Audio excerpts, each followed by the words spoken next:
안녕하세요. 주식 시마룬 어이제입니다. 이렇게 기초를 다지고 유동성장에서 우리가 풍부한 유동성을 경험하고 다시금 조정권에 접어들면서 정말 수만 가지 생각이 들게 만드는 시장의 분위기가 연속해서 좀 펼쳐지고 있습니다.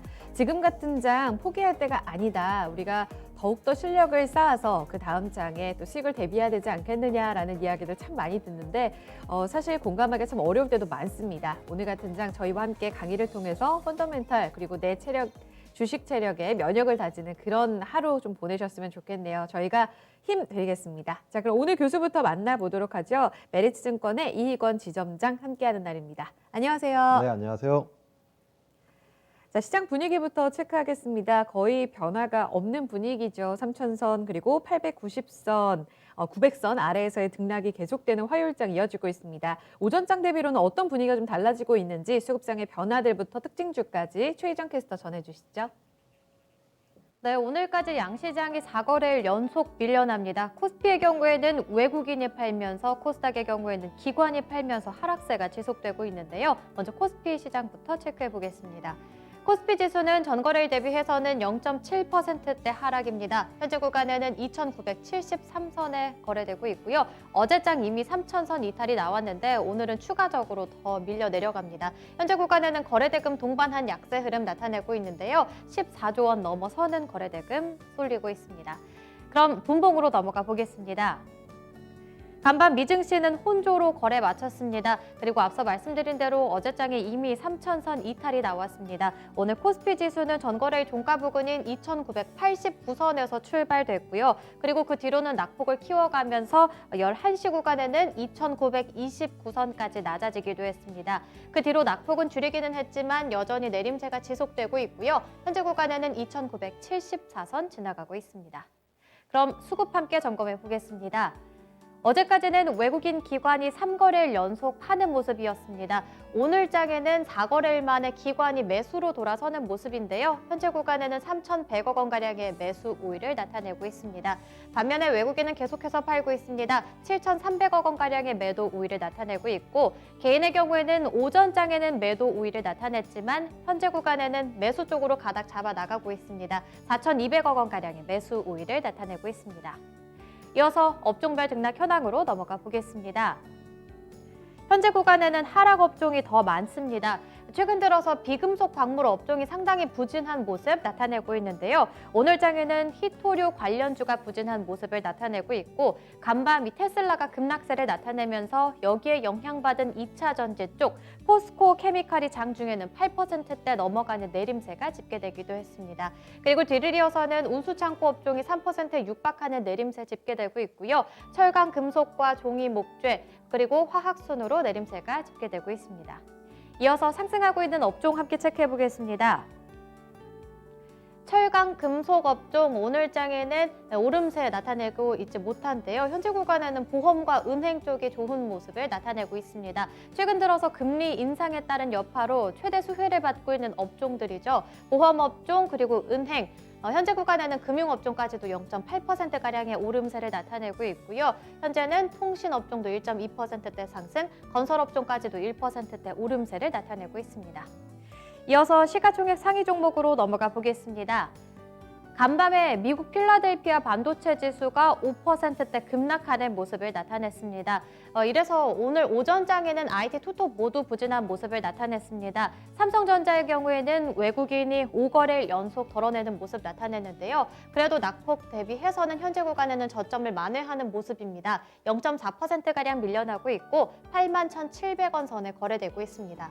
SK하이닉스의 경우에는 외국인이 4거래일 연속 덜어내고 있는데요. 오늘 낙폭 많이 줄였고 현재 구간에는 되려 보합과 강보합권을 오가고 있습니다. 13만 5,500원에 거래되고 있습니다. 반면에 오늘장 언택트 투톱 나란히 부진합니다. 네이버 2.8%대 내림세 집계되고 있고요. 카카오는 더 밀려나면서 3%대 넘어가는 내림세가 집계되고 있습니다. 그리고 앞서 말씀드린 대로 간밤에 이번에 테슬라가 5%대 넘어가는 급락세를 나타내면서 2차 전지 쪽 부진한 모습 나타냈는데요. LG화학이 2.4%대 내림세를 나타내면서 86만 8천 원에 거래되고 있고 나머지 삼성 SDI도 1%대 내림세입니다. 현재 구간에는 64만 3천 원에 거래되고 있습니다. 반면에 나머지 현대차 0.6%가량의 오름세를 나타내고 있는데요.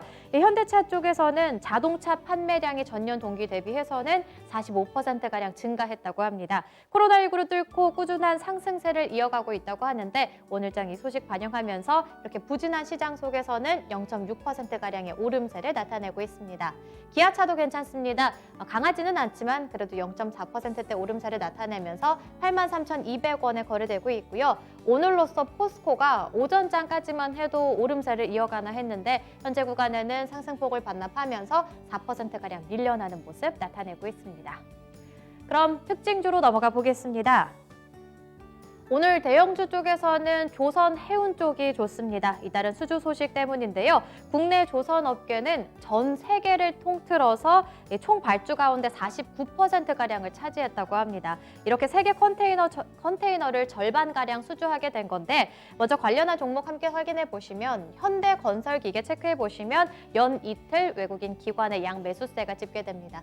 현재 구간에도 7%대 오름세를 이어가면서 41,100원에 거래되고 있고요. 두 번째 종목으로는 진성 TEC 함께 체크해 볼 수 있겠습니다. 3%대 오름세를 유지하고 있고요. 현재 구간에는 고점까지 높여가면서 4%대 넘어가는 강세 흐름 나타내고 있습니다. HMM의 경우에는 오늘 오전장에 52주 신고가 경신이 나왔습니다. 52주 신고가가 아니고요. 신고가였는데요. 8%대 강세 흐름을 나타내면서 24,050원의 신고가가 나오기도 했습니다. 하지만 그 뒤로는 빠르게 상승 탄력을 반납하면서 오늘장 상당한 변동성을 나타내는데요. 보시는 것처럼 현재 구간에는 5%대 넘어가는 내림세가 집계되고 있고 28,50원에 거래되고 있습니다. 그리고 마지막 종목으로는 한국조선해양 살펴볼 수 있겠습니다. 오늘 개별 소식까지 반영하고 있는데요. 8,300억 원 규모의 선박 8척을 수주했다는 소식에 장중에는 3%대 오름세를 나타냈고 현재 구간에도 계속해서 고점 부근입니다. 11만 5천 원에 거래되고 있습니다. 이어서 코스닥 시장으로 넘어가 보겠습니다. 코스닥도 하락이 지속되고 있습니다. 현재 구간에는 1%대 내림세고요. 지수로 봤을 때는 891선 지나가고 있습니다. 거래대금은 코스피에 비해서는 다소 한산한데요. 현재는 10조 원가량 집계되고 있습니다. 이어서 분봉 함께 확인해 보겠습니다. 코스닥은 전거래일 종가 부근인 904선에서 출발됐습니다. 그런데 장 초반에 900선 이탈이 나왔고요. 그 뒤로도 계속해서 저점을 낮춰가면서 11시 구간에는 877선까지 터치하기도 했습니다. 그 뒤로 낙폭을 줄이기는 했지만 계속해서 1%대 내림세 지속되고 있고 현재 구간에는 891선 지나가고 있습니다. 이어서 수급 함께 점검해 보겠습니다. 여기서는 기관이 팔고 있습니다. 코스피 시장에서는 기관이 담아갔죠. 코스닥 시장에서는 기관이 금융투자를 중심으로 해서 팔고 있는데요. 현재 구간에는 1,100억 원가량의 매도 우위를 나타내고 있고 외국인은 계속해서 관망세를 나타내고 있습니다. 현재 구간에는 300억 원가량의 매수 우위를 나타내고 있고 개인 함께 담아갑니다. 900억 원가량의 매수 우위를 나타내고 있습니다. 이어서 시가총액 상위 종목으로 넘어가 보겠습니다. 하락 종목이 더 많습니다. 우선 셀트리온 그룹주가 외국인이 팔아가면서 셀트리온 헬스케어의 경우에는 외국인이 4거래일 연속 팔고 있고요. 현재 구간에는 2%대 내림세입니다. 12만 800원에 거래되고 있고 셀트리온 제약의 경우에는 오늘 외국인이 담아갑니다. 하지만 이에도 불구하고 셀트리온 헬스케어보다도 더 부진한 모습 나타내고 있는데요. 현재 구간에는 3% 넘어가는 내림세가 집계되면서 14만 7,600원에 거래되고 있습니다. 반면 컨텐츠 쪽 흐름 엇갈립니다. 펄어비스는 강보합권, 카카오게임즈는 2% 넘어가는 내림세가 집계되고 있고요. 알테오제는 힘 더 부진합니다. 현재 구간에는 4% 넘어가는 내림세에 11만 6천 원에 거래되고 있습니다. 그리고 앞서 이 코스피 시장에서도 2차 전지 부진한 모습 나타냈듯이 코스닥 시장에서도 2차 전지 쪽은 부진합니다. 에코프로비엠은 현재 구간에는 1.7%대 내림세고 15만 1,400원에 거래되고 있습니다. 반면에 오늘장 제넥신 양 매수세가 집계되면서 현재 구간에는 5%대 오름세고요. 10만 원 선 넘어서고 있습니다.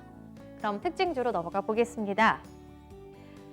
오늘은 정치 테마와 관련해서 이재명 관련주가 강세 흐름을 나타냅니다. 어제는 윤석열 관련주가 강세 흐름을 나타냈는데요. 오늘은 이 관련주 중에서 몇몇 종목을 제외하고는 상승폭을 반납하는 모습이고 대신에 오늘 전반적으로 강세 흐름을 나타내는 정치 테마주는 이재명 관련주입니다.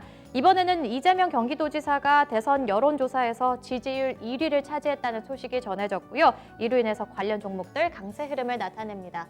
먼저 에이텍TN의 경우에는 장중에는 25%대 급등세를 나타내면서 상한가 부근까지 올라오기도 했고요. 현재 구간에는 상승폭은 둔화됐지만 그래도 여전히 두 자릿대 급등세입니다. 26,000원에 거래되고 있습니다. 그리고 두 번째 종목으로는 에이텍. 이 종목 역시나 장중에는 16%대 급등세를 나타냈습니다. 현재 구간에는 상승 탄력은 소폭 둔화됐죠. 그래도 5%대 오름세고요. 32,650원에 거래되고 있습니다. 다음 종목으로 성한의 경우에도 장중에는 23%대 급등세를, 현재 구간에는 15%대 오름세를 나타내고 있고요. 마지막 종목으로는 오리엔트 전공, 장중에는 17%대 급등세를, 현재 구간에는 5%대 상승세를 나타내고 있습니다. 이렇게 이재명 관련 종목들 일제히 고점 대비해서는 아쉽지만 그래도 시장 대비해서는 선방한 모습 나타내고 있습니다. 지금까지 코스닥 시장의 특징주까지 점검해봤고요. 다시 심화론으로 넘어가 보겠습니다. 네, 시장의 분위기부터 체크하고 왔습니다. 3,000선에 대한 낙폭 만회까지 가능할까? 이런 생각을 해보면서 오늘 시장 계속해서 지켜보고 계실 겁니다. 환율이 1,140원대까지 올라가는 모습, 고점에서 여기서 더 올라가진 않을까? 여러 가지로 미선물과 중화권 증시, 그리고 환율, 수급까지 체크해야 될 게 참 많은 요즘입니다. 자, 오후장에도 강의를 통해서 시장 내공을 좀 쌓아보셔야겠죠? 두 가지 주제 함께 할 겁니다. 첫 번째 주제부터 먼저 보시죠. 시장에 대한 고민입니다. 가치주의 상승, 성장주의 계속되는 하락. 그럼 지금이라도 바꿔 타야 될까? 이 고민을 아마 매일같이 하고 계실 겁니다. 가치주는 날로 52주 신고가를 새롭게 경신하고 있고요. 또 시장의 색깔이 많이 바뀌면서 성장주들은 1월의 고점 이후에 연일 하락세를 나타내고 있습니다. 대표 가치주와 성장주의 경우에는 강의에서도 이야기가 나오겠지만요. 그럼 바로 좀 질문을 드리겠습니다. 지금 2차 전지 같은 경우에는요. 네, 대표 성장주 맞죠, 지점장님? 지금 삼성 SDI가 고점 대비 22%, SK이노베이션이 한 29%. 네, 오늘 LG화학은 그나마 좀 낮네요. 18%가량 고점 대비 조정 중이고요. 삼성바이오로직스 한 21% 고점 대비 좀 조정을 받고 있습니다. 반면에 가치주 너무 잘 가잖아요. 이렇게 차별화가 극심해지고 있는 이유가 뭐라고 보세요? 네. 먼저 현상은 가치주의 상승, 성장주의 하락으로 나타나고 있는데요. 네. 현상은 한 가지 현상이지만 원인은 몇 가지 원인이 있다고 생각됩니다. 개인적으로 분류를 나눠보면요. 네. 먼저 현상은 우리나라 시장뿐만 아니라 미국 시장에서는 오히려 더 심화되는 모습인데요. 다우지수 같은 경우에는 어제 상승을 보였습니다. 네. 오히려 전고점 부근에서 여차하면 신고가를 갈 준비를 하고 있고요. 네. 반면에 나스닥 같은 경우에는 전일 2% 이상 하락을 하면서 바닥을 모르고 지금 차트가 빠지고 있는 상황인데, 네. 그 대표적으로 이 다우지수 같은 경우에는 제조업 기반, 그리고 나스닥 같은 경우에는 아무래도 성장주, IT 기술주 기반이라고 볼 수 있는데, 예. 작년에 시장에 핫했던 주인공이었던 테슬라를 비롯해서 테슬라 고점 대비해서 워낙 크게 빠지다 보니 국내에서 테슬라로 대변되는 성장주의 메인격인 2차 전지 업종들이 모두 하락하고 있고요. 네. 2차 전지뿐만 아니라 유동성 장세 같은 경우에는 돈이 먼저 풀려서 향후의 실적을 당겨 쓰는 장세이기 때문에 네. 2차 전지뿐만 아니라 바이오, 그리고 정말 그린 뉴딜, 이런 당장의 실적보다는 향후의 실적을 기대하는 업종들이 작년에 상승세도 컸던 만큼 지금 하락폭도 굉장히 심한 상황입니다. 반대로 작년에 그런 성장주들이 정말 재미있었을 때, 네. 돈 논리, 돈잔치를 했을 때 내가 가지고 있으면 화나고 정말 재미없었던 가치주의 네. 종목들이 지금 상승을 보이고 있는데요. 먼저 이 인플레이션, 지금 물가나 그리고 국채금리 상승이 인플레이션이 큰 역할을 차지하고 있습니다. 그리고 인플레이션뿐만 아니라 경기 재개에 대한 기대감, 네. 코로나로 인해서 봉쇄됐던 게 경제 재개로 인한 기대감 때문에 제조업이라고 하는, 그리고 가치주라고 하는 섹터들이 상승하고 있는데, 네. 인플레이션 같은 경우에는 지금 유가도 계속 상승하고 있고요. 그리고 구리도 상승하고 있고 반도체도 상승하고 있고 네. 화학 전반적인 제품 가격이 상승하고 있다 보니 네. 향후에 이런 상품 가격 상승에 의한 경기 민감주, 대표적인 포스코나 화학 업종들이 지금 계속 랠리를 보이고 있는 상황이고요.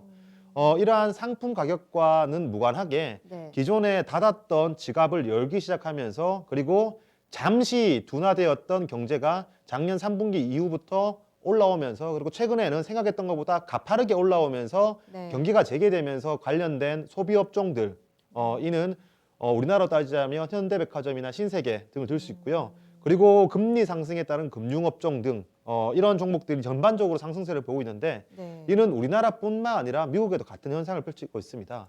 반면에 금리가 상승하고 있기 때문에 네. 기존에 금리가 저금리였다라면 저금리인 가운데 높은 성장률을 보이는 쪽은 아무래도 희귀하기 때문에 더욱더 밸류에이션을 많이 주거든요. 아. 하지만 금리가 올라가게 되고 경기가 좋아지게 되면 네. 굳이 내가 성장주를 찾자라는 노력이 과거에 비해 저금리에 비해서 많지 않기 때문에 아무래도 밸류에이션을 하락 요인을 가져올 수밖에 없습니다. 아. 이 결국 기업의 향후 목표 주가는 이 실적 곱하기 멀티플인데요. 네. 실적은 꾸준히 우상향하고 있지만 멀티플 같은 경우에 대외 환경 매크로에 의해서 급격하게 빠지기 때문에 네. 지금 성장주들이 급격하게 하락하는 모습 보이고 있는데 네.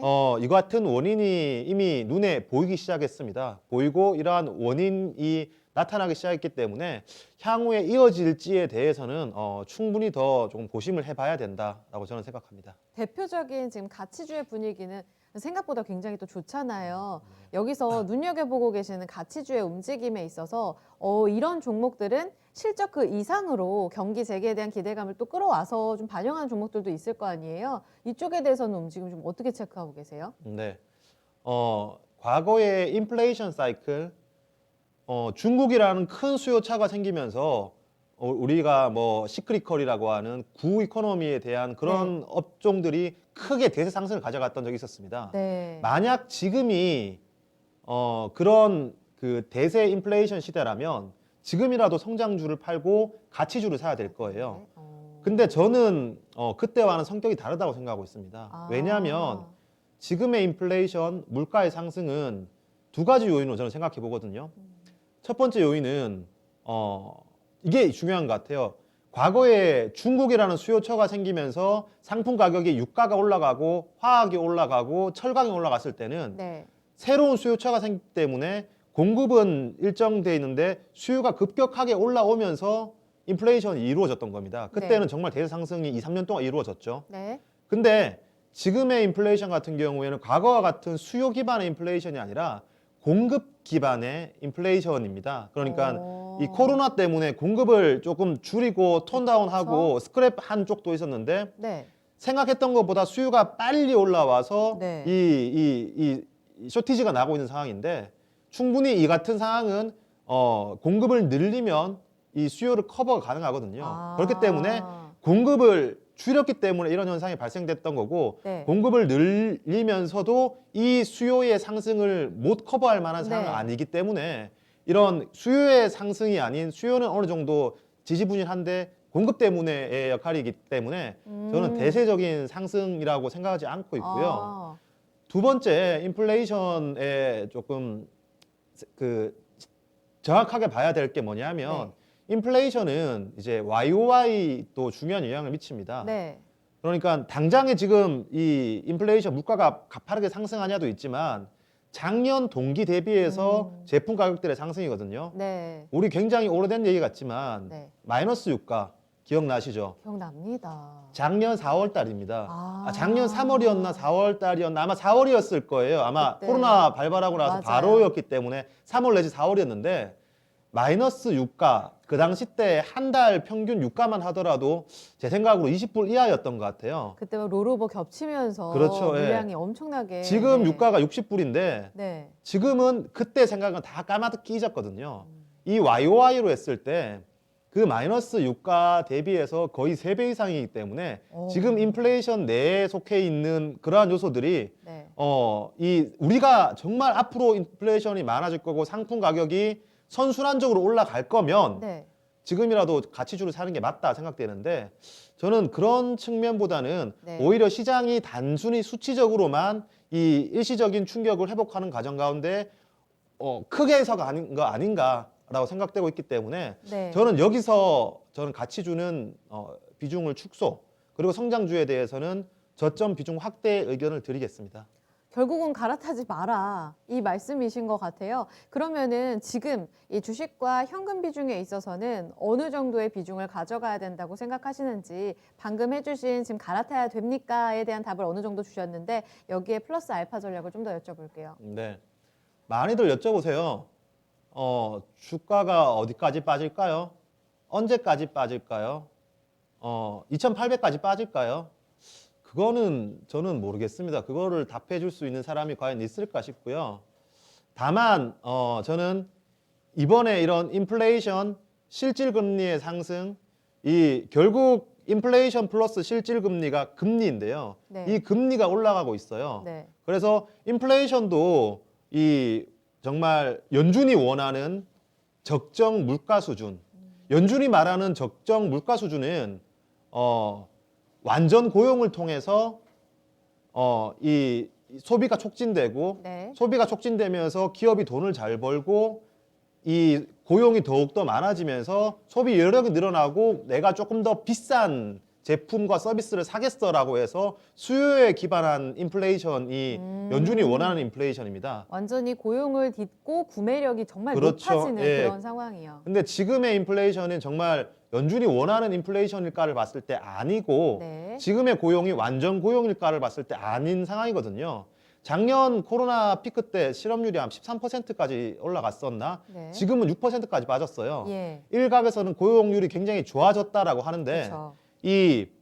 이 코로나가 정말 안 좋았을 때 네. 우리나라의 항공업처럼 일시적인 이 해고가 많았거든요. 미국 네. 시장에서도. 네. 그 일시적인 해고 이후에 복귀하는 그런 취업률이 13%에서 6% 낮아지면서 회복이 되었는데 네. 지금 복귀 못하는 미국의 이 노동자들 같은 경우에는 6개월 같은 일시적인 이런 해고가 아니라 정말 어려워졌기 때문에 이게 벌어졌기 때문에 들어가고 싶어도 들어갈 기업이 없어졌거나 회사가 망한 그런 그 인력들이 많거든요. 그런 그 고용자들은 다른 일자리를 찾아봐야 되기 때문에 네. 지금부터 실업률이 더 밑으로 내려가기에는 쉽지 않을 거예요. 그렇기 때문에 저는 연준이 여기서 정책 금리를 올리지 않을 거다라고 보고 있습니다. 물론 내가 생각한 만큼 시장에서 먹는 거고 내 시장이 틀리면 깨지는 건데 네. 저는 연준이 적어도 2023년까지 금리를 올리지 않겠다라고 얘기한 걸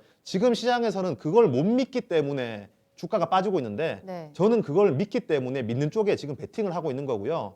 제 말이 무조건 맞다가 아니라 저와 비슷하게 생각하시는 분들은 비슷하게 액션하시면 될 것 참고를, 같고 네. 연준은 미국의 투자자들, 미국의 기관 투자자들은 빅브라더라고 부릅니다. 큰형님이라고 부르는데 네. 정말 큰형님이 해줘야 되거든요. 그런데 큰형님이 지금까지 때린다 얘기하고 안 때린 적은 있었는데 안 때릴게 얘기하고 때린 적은 한 번도 없었습니다. 이 말은 금리를 올릴게라고 얘기하고 금리를 안 올린 적은 있었습니다. 2019년도에도 우리 이제 경기가 슬슬 좋아지기 시작하니까 금리 올릴 수 있어 이 정도로 제스처만 취하고 금리를 계속 안 올렸거든요. 네.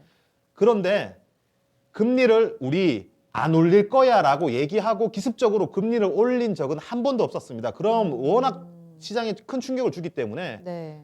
빅브라더는 때린다고 하고 안 때린 적은 있지만 네. 안 때린다고 때린 적은 없었기 때문에 저는 지금 빅브라더를 믿을 생각이고요. 그렇기 때문에 지금 우리 1월 달에는 그렇게 시장 좋을 때 내 돈 싸들고 왔는데 네. 지금 이만큼 좋은 매수 기회를 주고 업황은 살아나는데 주식을 안 산다? 그럼 결국 또 1월 달과 같이 과열됐을 때 주식을 살 수밖에 없어요. 네. 그렇기 때문에 저는 지금 낙폭 과대 성장주, 펀더멘탈 훼손되지 않은 성장주, 제가 계속 강조드리고 있는 삼성전자를 비롯해서 반도체, 자동차, 현대차. 네, 포함해서. 이쪽을 저가 매수 기회다라고 강조드립니다. 그런데요, 지점장님. 지금 현금을 갖고 계신 분들이 많을까에 대한 고민도 우리 또 해보게 됩니다. 사실 1월까지 고공행진을 했을 때 지금 다들 돈 쌓아서 샀다고 하셨잖아요. 그때 이미 풀베팅이 이루어진 분들이라면 지금 아마 여력이 없을 그런 가능성도 있잖아요. 가치주를 오랫동안 들고 계셨던 분들은 아마 지금이 익절 기회가 될 수도 있겠죠.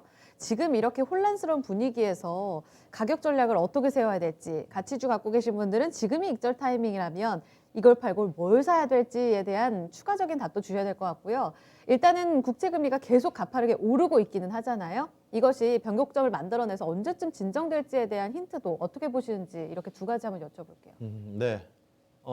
하락 저도 굉장히 힘들죠. 손실도 생기고. 그런데 당연하게 있을 수밖에 없는 과정입니다. 주식시장에 항상 네. 상승만 있을 수 없고요. 하락은 있기 때문에 상승이 있어요. 네.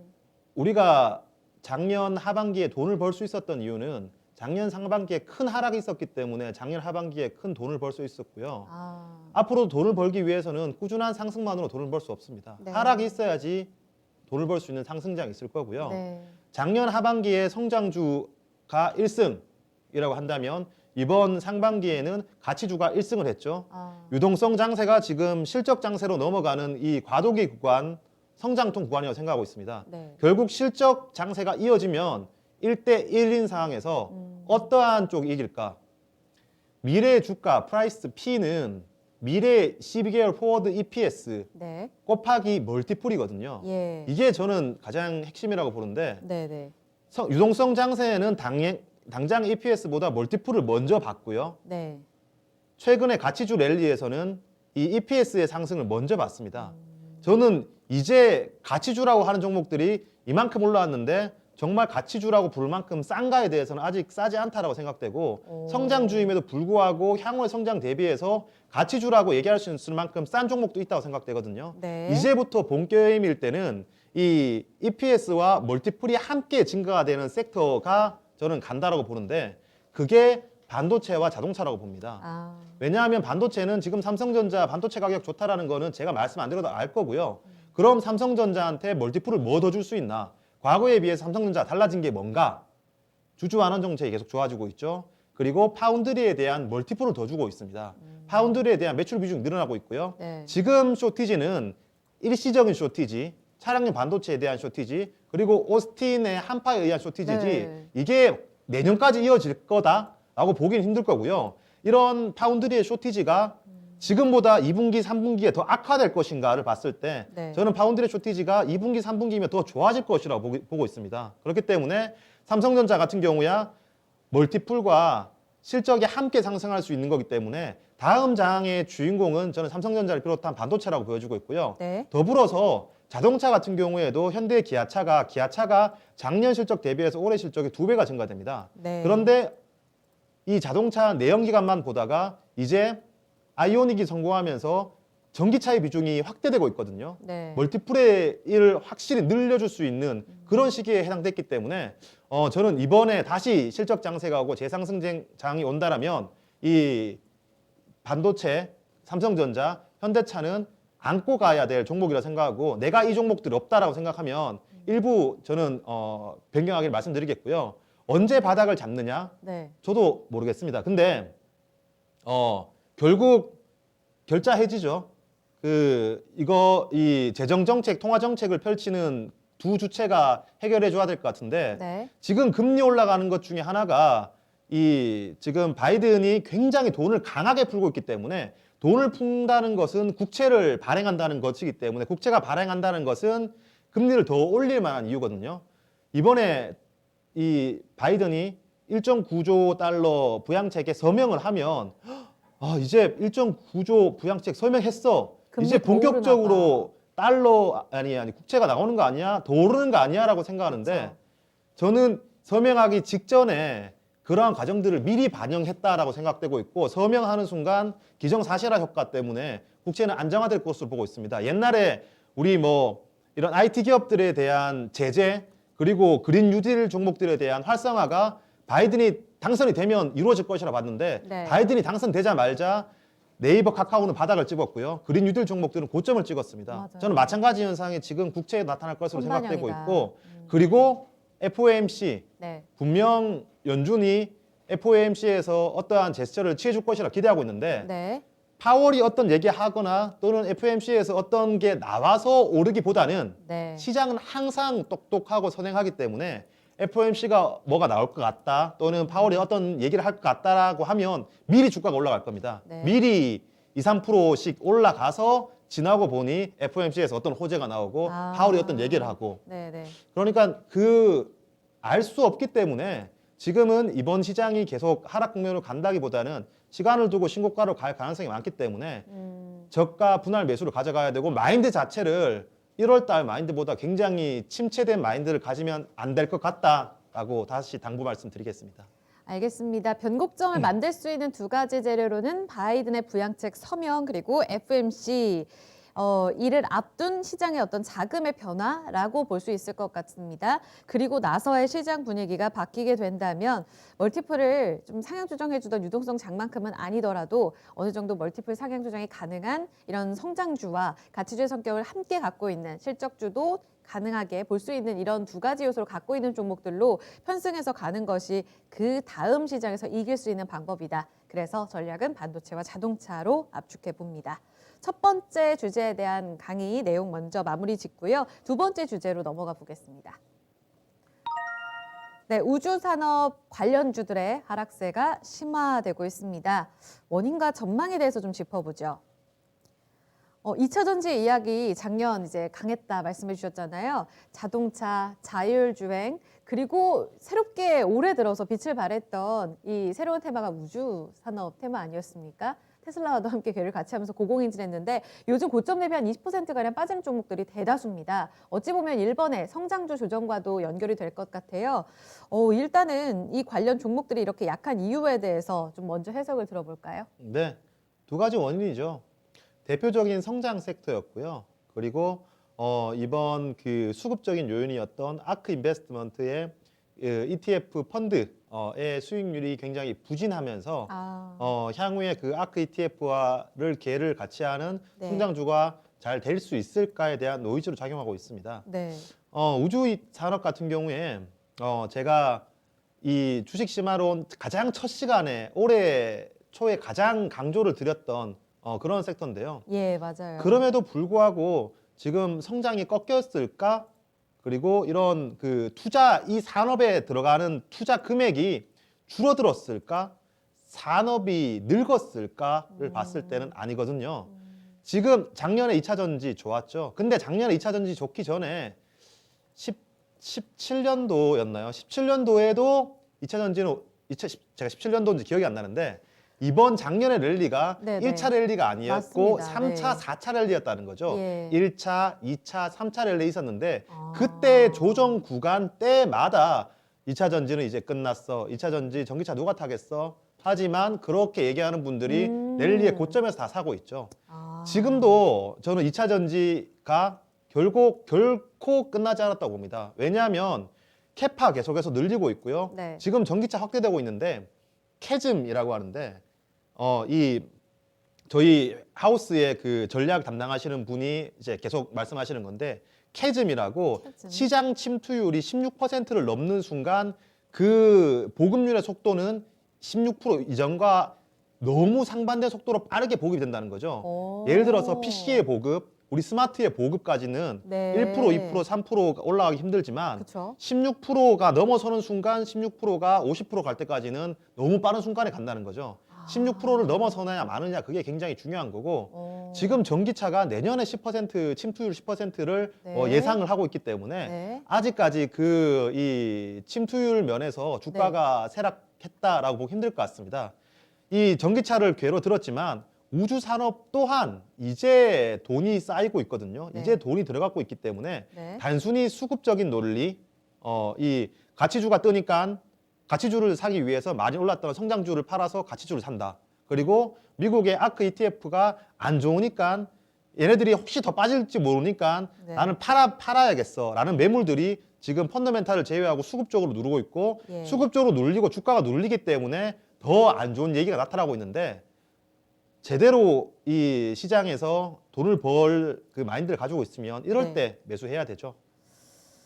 신규 매수 타이밍이라고 보시는 거예요? 그러면 1차 랠리는 일단 마무리가 됐고 지금 쉬고 2차 랠리를 준비하자. 지금 어떤 종목을 사야 되는지 일단 사야 될 타이밍이다 이렇게 보신다는 거죠? 뭐 정확한 저점의 매수는 알 수 없죠. 물론 매크로가 안정되어야 되기 때문에 네. 그게 우선이지만 아. 저는 뭐 매크로가 아까 빅브라더 말씀드리면서 결국은 시간 연준과? 문제다 네. 라고 생각하고 있기 때문에 지금부터 매수를 해야 될 때다 생각하고 있고 네. 이번과 같이 누구나 아는 노이즈 때문에 지수가 빠지면 말 한마디나 또는 작은 이슈에 주가가 급등해 버리거든요. 네. 이 경기에 의해서나 또는 우리가 모르는 것에 의해서 주가가 빠지면 이게 급격하게 빠졌다가 천천히 올라옵니다. 근데 우리가 아는 노이즈에 의해서 빠지면 네. 급격하게 빠졌다가 급격하게 올라오거든요. 네. 그럼 또 내가 그때 저점에서 못 샀어 이렇게 생각하는 경우가 있기 때문에 지금 꺾이지 않은 성장 산업에 대해서는 저가 매수를 계속 해 나가야 된다, 계속 발을 담궈야 된다 생각하고 있고, 지금 우주 산업 봤을 때 전기차, 그리고 제가 가장 그 1화 때 저희 주식 시마론에 대해서 우주 ETF를 봐야 되는 이유에 대해서 너무나도 많은 설명을 드렸기 때문에 그때 저게도 네, 맞습니다. 존재하셨죠? 그거를 다시 한번 더 보시면 될 것 같고요. 네. 지금 이 테슬라의 저궤도 위성 발사, 네. 인공위성 발사의 수는 엄청 늘어나고 있습니다. 예. 테슬라가 이 저궤도 위성의 발사를 하는데 다른 테슬라 외에도 우리 저궤도 위성 좀 너희 로켓에 실어서 발사해 줄 수 있어? 이러한 수요가 많아지고 있거든요. 네. 그리고 과거에 이 정부 중심의 산업이었다면 이제는 민간 중심으로 확대되고 있고 수익성이 나타나고 있고요. 네. 계속해서 돈이 들어오고 있는 상황이기 때문에 저는 이번 그 우주 이 관련된 모멘텀은 끝나지 않을 거다라고 네. 보고 있고, 결국 돈이 들어온다라는 것은 여기서 돈을 벌 수 있는 사람이 생긴다는 겁니다. 네. 이 애플이든 테슬라든 자율주행 가려고 하는데 네. 이 자율주행 시장에서 반드시 가져가야 될 통신이 5G와 그리고 저궤도 위성이거든요. 네. 통신이 있어야지만 자율주행할 수 있습니다. 그쵸. 근데 최근에 5G는 성장주가 조정받기 이전부터 조정을 받았습니다. 네. 왜냐하면 이미 이제 국내 같은 경우에는 이 설치의 한계가 보이고 이 5G를 대체할 만한 보안 수단 저궤도 위성과 6G가 나타나기 때문에 결국 자율주행을 완성시키기 위해서는 저궤도 위성 우주 통신은 꼭 필요하다는 차원에서 지금은 예전에 전기차 1차 랠리가 마무리되고 있었던 것처럼 우주의 1차 랠리가 마무리돼가는 과정에서 저가 매수를 해봐야 될 기회다. 다시 한 번 더 강조드리겠습니다. 지금 아크 ETF 얘기를 해주셨기 때문에 관련 종목 이 ETF의 수익률도 작년에는 150% 가량 굉장히 잘 나가다가 올해 들어서 계속 꺾이는 이런 모습 속에 좀 불안감이 투자 심리를 좀 짓눌렀던 것 같습니다. 그러면 이 안에서 관련 종목에 대해서도 마무리 좀 전략을 주시면요. 지금 뭐 세트레가이, 인텔리안테크, 한국항공우주 엮였던 관련한 종목들이 다 같이 좀 지지부진하잖아요. 이 안에서의 전략은 어떻게 보시나요? 저희가 남은 시간이 얼마나 있죠? 지금 한 3분 정도 되네요. 3월 말에 아크 인베스트의 우주 ETF가 나올 겁니다. 그럼 네. 당연히 거기로 다시 돈을 쏠릴 거고요. 이 그렇기 재료가 때문에 뭔가 다시 한번 네. 시장을 좀 끌어올릴 수 있는 재료로 처음으로 보시네요. 우주 ETF가 나오는 겁니다. 그렇죠. 전 세계 처음으로 네. 다시 한 번 더 3월 말에는 관심을 받을 가능성이 아. 있고요. 저는 우주 산업의 탑핑은 인텔리안테크로 보고 있습니다. 3만 원대 인텔리안테크를 다 말씀드리고 9만 원대도 저는 팔지 말라고 말씀드렸습니다. 그게 7만 원까지 빠지긴 했지만 여전히 저는 팔 때가 아니다 생각하고 있고, 네. 인텔리안테크는 이 기대감 테마가 아닌 정말 실적으로 보여주는 회사거든요. 어제 인텔리안테크가 원앱과 이 평판형 안테나 수주를 체결했거든요. 네. 굉장히 의미가 있는 겁니다. 뭐냐면 저궤도 위성이 띄워지면 이 저궤도 위성에서 신호를 받아는 안테나는 파라볼릭 안테나거든요. 네. 건물 옥상에 설치하는 그런 큰 접시가 파라볼릭 안테나입니다. 그 파라볼릭 안테나가 받아서 다시 한 번 더 이 B2C 안테나에게 내려주고, 이 큰 접시형 안테나를 차량에 달 수는 없잖아요. 차량에 달기 위해서는 B2C 안테나가 필요합니다. 차량에 달기 위해서는 둥그런 안테나가 아니라 평한 안테나, 평판 안테나가 필요한데, 그걸 세계 최초로 지금 수주에 성공한 업체가 인텔리안테크고, 어제 그 이슈 때문에 10% 올랐지만 지금 성장주에 대한 수급 쏠림 때문에 빠지고 있거든요. 네. 얼마 전이 아니라 2, 3개월 전이었나요? 네. 하나 시스템이 투자한 카이메타라는 회사가 네. 10년 동안 평판형 안테나를 개발했는데 아직까지 성과를 못 내고 있습니다.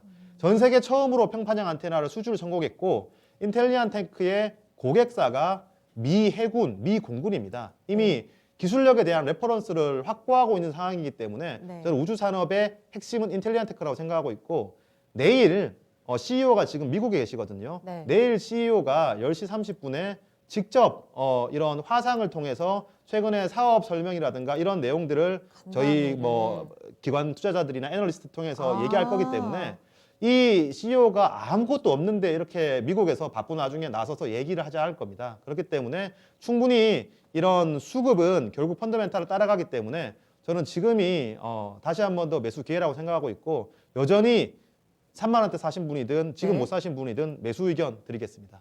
대단하네요. 지금 조정을 받고 있는 게 고점 대비 한 23% 가량의 조정 구간에 들어가 있습니다. 하지만 또 귀신같이 7만 원에 대한 지지력을 보여주면서 오늘 69,800원 깨졌다가 다 바로 좀 회복하는 이런 모습, 밑꼬리가 좀 길게 달리는 이런 모습 확인하고 있습니다. 이야기 나온 것처럼 지금 성장주, 무조건적으로 멀티플을 쳐줄 수 있는 성장주로 다시 가느냐보다는 실적에 기반한 성장주를 잘 찾자, 이 이야기를 첫 번째 주제에서도 드렸었잖아요. 두 번째에서도 마찬가지로 우주산업이 계속해서 간다면 여기에서 뒷받침이 되는 종목으로 지금 매수해 가자라는 전략으로 정리할 수 있겠고요. 인텔리안테크 토픽으로 함께 제시해드렸습니다. 네, 두 번째 강의 주제까지 시간에 딱 맞춰서 강의를 해주셨네요. 강의는 여기까지 듣도록 하겠습니다. 이건 지점장님 고맙습니다. 네, 메리츠증권 이건 지점장과 함께 주식 심화론 달려와 봤습니다. 장의 분위기는 거의 변화가 크게는 없는데요. 낙폭을 좀 줄이고 있다는 점 반갑게 좀 전해드릴 수 있을 것 같아요. 거래소는 2,990선까지 회복력을 보이고 있습니다. 개인 사자세로 낙폭 만회 중이고요. 기관 매수 역시 들어오고 있습니다. 그리고 코스닥에서는 외국인이 좀 주체가 되고 있는 분위기인데요. 1,000억 원 넘게 외국인이 사들이면서 지금 코스닥 보시다시피 900선까지 회복력 보여주고 있습니다. 오늘도 저점에 대한 만회를 보여주는 그런 화요일장이 됐으면 하는 바람 가져봅니다. 주식심화론 오늘도 투자 판단에 도움될 수 있는 내용들 함께 전해드렸고요. 이 내용은 특정 종목의 상승과 하락을 보장하지 않는다는 점 마지막으로 전해드립니다. 남은 시간 마무리 잘 하시고요. 내일 2시에 뵙겠습니다.